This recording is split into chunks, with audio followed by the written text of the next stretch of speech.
Film dimulai ketika seorang pria bernama Patch Adam pulang ke rumahnya dari perjalanan jauh. Singkat cerita, di awal film diceritakan kalau Adam punya kecenderungan tidak percaya diri dan melakukan percobaan bunuh diri. Mungkin ini dikarenakan dirinya ditinggal mati ayahnya ketika dia berumur 9 tahun akibat pergi berperang ke Korea sehingga dia tumbuh tanpa sosok seorang ayah. Jadi, untuk penyembuhan dirinya, dia pun pergi ke rumah sakit jiwa untuk memulihkan pikirannya. Di sana dia berharap diberikan terapi atau pengobatan untuk membantu rasa frustasinya.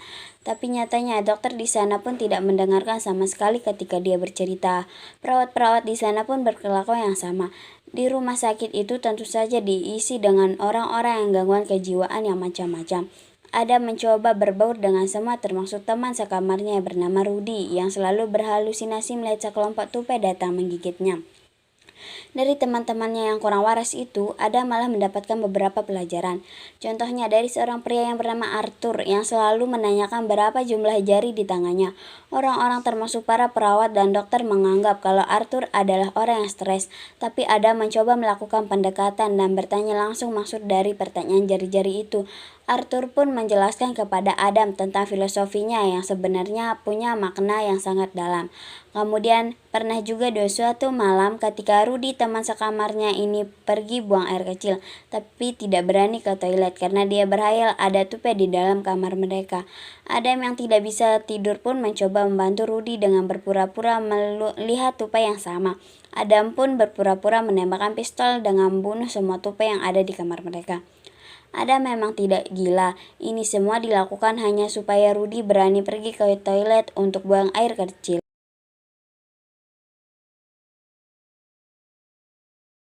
Dari pengalaman-pengalaman itu, Adam pun menemukan jati dirinya dan merasa terkait antar sesama manusia.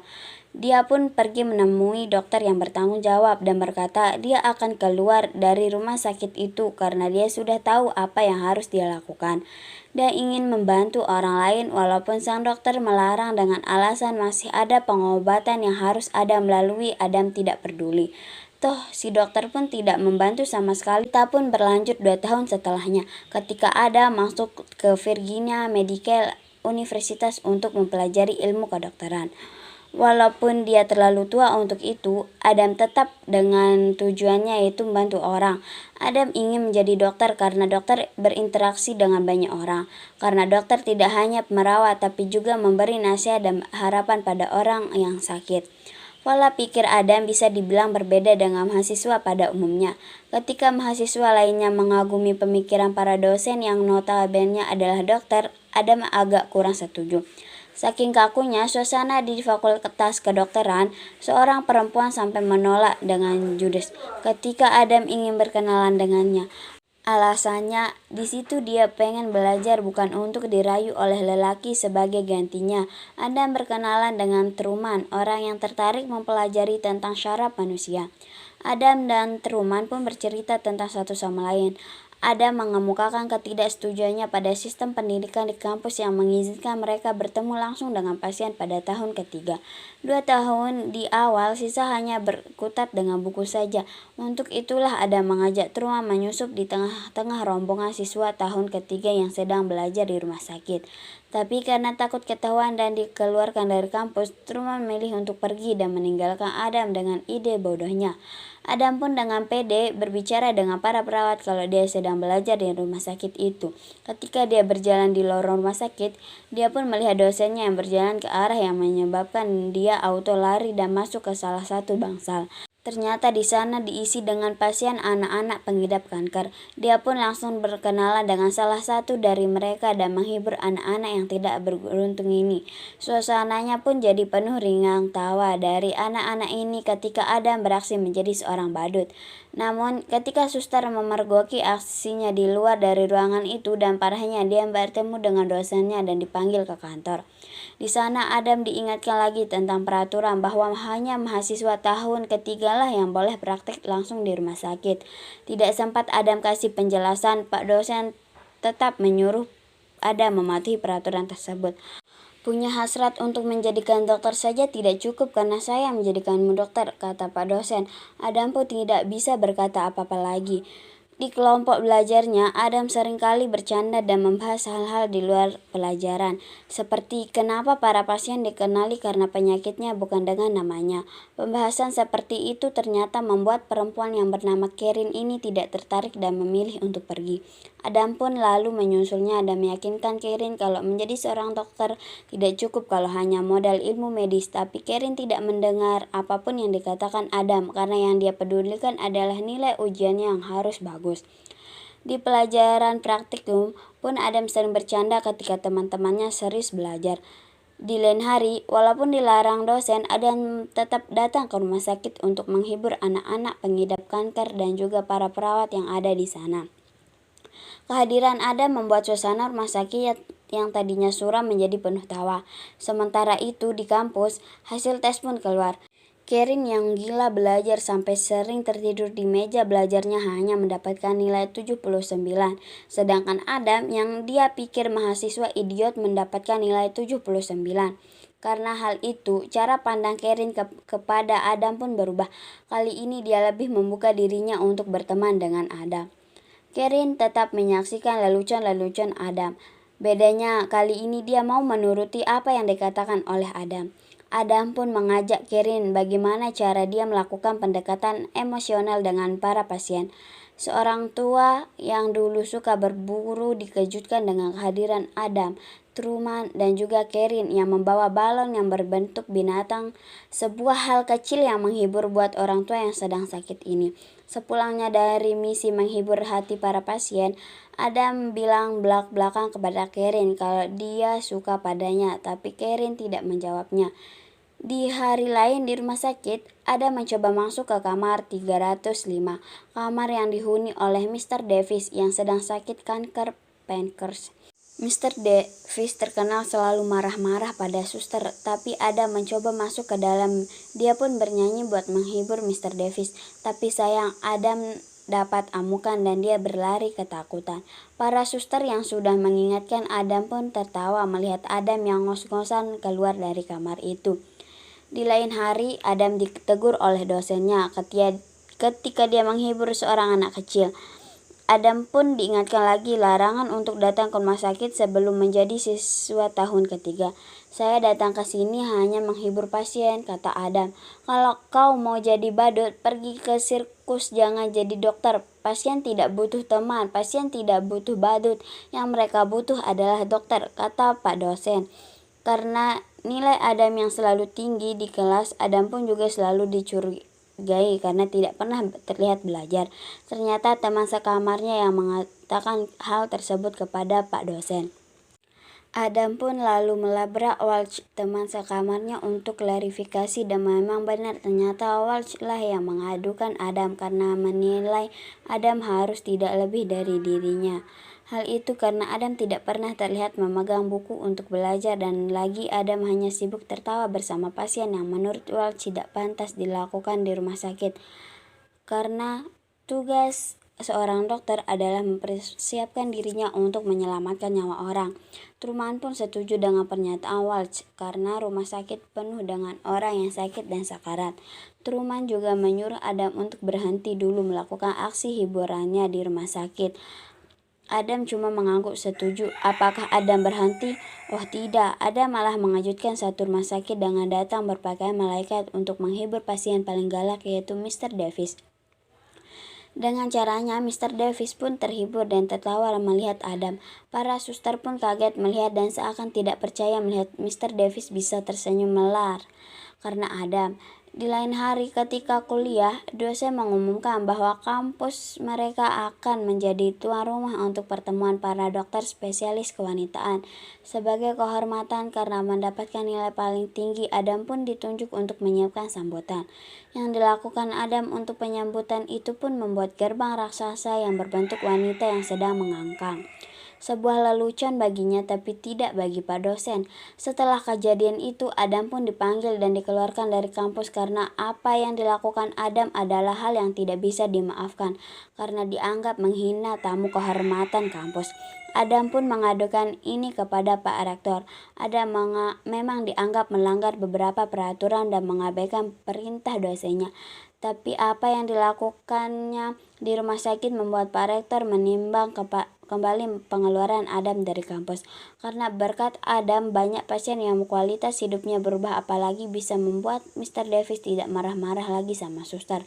Adam pun diizinkan tetap di kampus asalkan tidak membuat masalah lagi dengan dosen dan tidak pernah ke rumah sakit kalau bukan suster tertentu yang lagi jaga. Karena hal itu, dia jadi tidak bisa setiap hari ke rumah sakit. Kemudian suatu malam dia berkunjung dan mendapatkan kabar kalau Mr. Davis sedang sakarat menuju detik-detik terakhirnya. Adam yang datang menjenguk pun tetap dengan lelucon-leluconnya yang menghibur. Mr. Davis pun menyuruh Adam menyanyikan lagu bodoh-bodoh yang dia nyanyikan waktu pertama kali masuk ke kamar itu. Selagi Adam bernyanyi, Mr. Davis pun meninggal dunia dan Adam meninggalkan kenangan manis untuknya. Ketika akan meninggalkan rumah sakit, Adam melihat seorang wanita yang mau menemui anaknya yang sekarat karena kecelakaan, tapi malah dilarang sebelum ia mengisi sebuah formulir. Melihat birokrasi yang rumit itu, dia pun menanyakan kepada Truman dan Truman bilang wajar saja karena itu prosedur rumah sakit, sesuatu yang tidak termasuk akal di pikiran Adam. Anaknya mungkin keburu meninggal sebelum dia selesai mengisi formulir. Mendengarkan hal tersebut, para pelanggan di bar pun menyerukan pengalaman yang tidak mengenakan ketika mereka berada di rumah sakit. Adam seperti biasa memiliki ide cemerlang. Dia pun memberitahu Karen untuk membuat rumah sakit gratis pertama di dunia rumah sakit tanpa formulir dilengkapi fasilitas bermain untuk anak-anak sebagainya. Tapi sayang, Karen tidak bisa membantu lebih jauh karena Karen tetap ingin menjadi dokter yang dengan lulus secara akademis. Berbeda dengan Adam yang hidup seperti tanpa batas dan selalu melanggar aturan. Singkat cerita, waktu pun berlalu sampai Adam dan kawan-kawan menjadi mahasiswa tahun ketiga di kampus kedokteran. Ini di mana Adam sudah diajari praktek di rumah sakit untuk mengobati pasien. Adam ternyata masih menyimpan mimpinya untuk menciptakan rumah sakit gratis dengan bantuan Arthur, temannya. Ketika di rumah sakit jiwa, Adam mendapatkan pinjaman properti di tengah-tengah hutan alam yang sejuk. Adam mengajak Karen dan Truman untuk menjadikan rumah sakit impian mereka. Dengan kerja keras, mereka membangun tempat itu menjadi sebuah klinik kecil untuk pengobatan pasien. Dengan kerja ikhlas dan tulus, Adam mencari orang-orang yang kesulitan dalam berobat untuk dibawa ke kliniknya. Kebaikan hati seorang Adam membuat Karen jatuh cinta padanya. Mereka pun akhirnya jadian dan saling cinta satu sama lain. Dalam waktu singkat klinik mereka menjadi terkenal. Banyak orang yang berobat di sana, termasuk seorang pria bernama Larry. Ia punya masalah dengan pikirannya. Dia datang ke sini karena ia mencari seseorang yang bisa diajak bicara dan Adam adalah orang yang tepat untuk itu. Adam dan kawan-kawan itu benar-benar serius menjalankan klinik mereka walaupun saat ini mereka sambil kuliah. Cuman masalahnya, memberikan pengobatan gratis seperti ini tentunya sumber daya mereka termasuk persediaan obat-obat dan perlengkapan lainnya. Jadi Adam dan Truman melakukan hal yang bodoh dengan mengambil persediaan di rumah sakit dengan menyamar sebagai perawat dan orang yang meninggal. Di waktu ketika Karen pulang di malam harinya, dia mendapatkan pesan suara. Ternyata itu adalah pesan dari Larry yang memerlukan seseorang untuk jadi teman bicaranya. Karen pun memutuskan untuk datang ke sana. Sayangnya, itu adalah malam terakhir untuk Karen. Ia dibunuh oleh Larry, yang ternyata seorang psikopat. Setelah membunuh Karen, lalu Larry membunuh dirinya sendiri. Adam yang mendapatkan kabar itu dari rektor pun merasa kehilangan yang sangat mendalam. Karen meninggal ketika dirinya menolong orang lain dan dirinya merasa sangat bersalah karena tidak menjaga Karen dengan baik. Saking sedihnya dia pergi dari klinik yang dia dirikan bersama Karen. Tentu saja keputusan tersebut mendapatkan pertentangan dari Truman, bahkan Welch, mantan teman sekamarnya yang selalu bersaing secara akademis dengan Adam. Welch menyuruh Adam untuk tidak berhenti. Welch bilang dia memang sudah belajar semua hal tentang pengobatan, tapi yang tidak semua bisa dilakukan adalah melakukan pendekatan secara emosional kepada para pasien seperti yang Adam lakukan. Bagaimana aku bisa belajar darimu kalau kau berhenti, kata Welch. Tapi Adam pun tidak peduli. Saking frustasinya Adam dengan kematian Karen, dia sampai mengadu pada Tuhan. Namun ada satu perkataan Karen terlintas di pikiran Adam yang membuat dia kembali sadar akan tujuannya dalam membantu orang lain. Ia pun kembali ke rumah sakit, kemudian mengajak Walsh untuk menolong pasien yang tidak mau makan berhari-hari. Adam seperti biasa menjalankan aksi gilanya. Dia mewujudkan fantasi seorang nenek-nenek yang ingin berenang di satu kolam berenang berisi spaghetti. Fantasi yang berlebihan, tapi Adam pun tetap mewujudkannya. Nenek ini pun senang bukan main. Metode Adam menghadapi pasien mendapatkan sorotan lagi dari para dosen yang memang tidak suka dengan Adam. Dia memberikan surat memberhentikan Adam dari rumah sakit. Adam pun marah dan membawa masalah ini ke Dewan Kedokteran Negara. Di sana Adam ditanyai mengenai metodenya menghibur pasien dan klinik gratis yang dijalankan.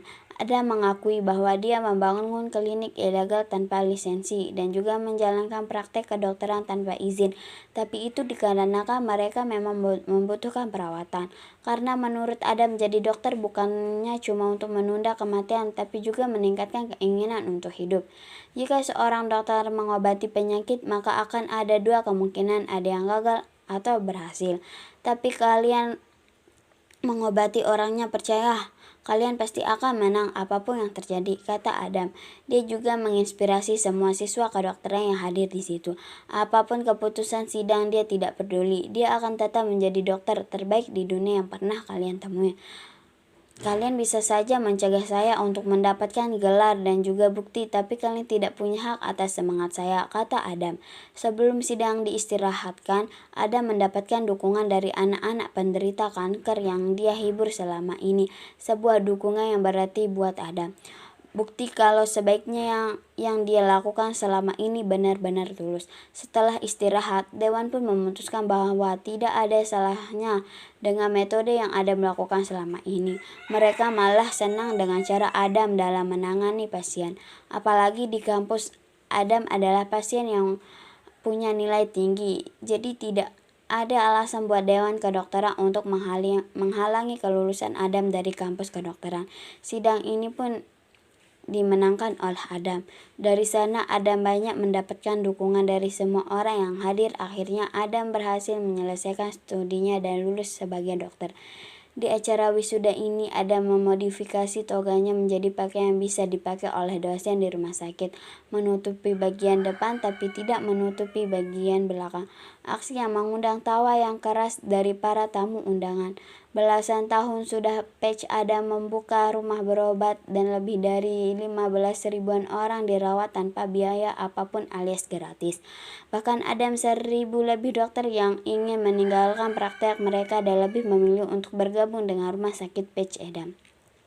Satu hal yang bisa kita ambil pelajaran dari sosok Patch Adam yang benar-benar ada di dunia nyata, bahwa dengan membantu, dengan memberikan kebahagiaan, memberikan pelajaran hidup, mengajarkan nilai-nilai yang tidak pernah terbayang oleh orang lain akan memberikan dampak positif untuk jiwa orang lain, terutama bagi mereka yang menderita karena sakit keras dan berjuang melawan penyakitnya.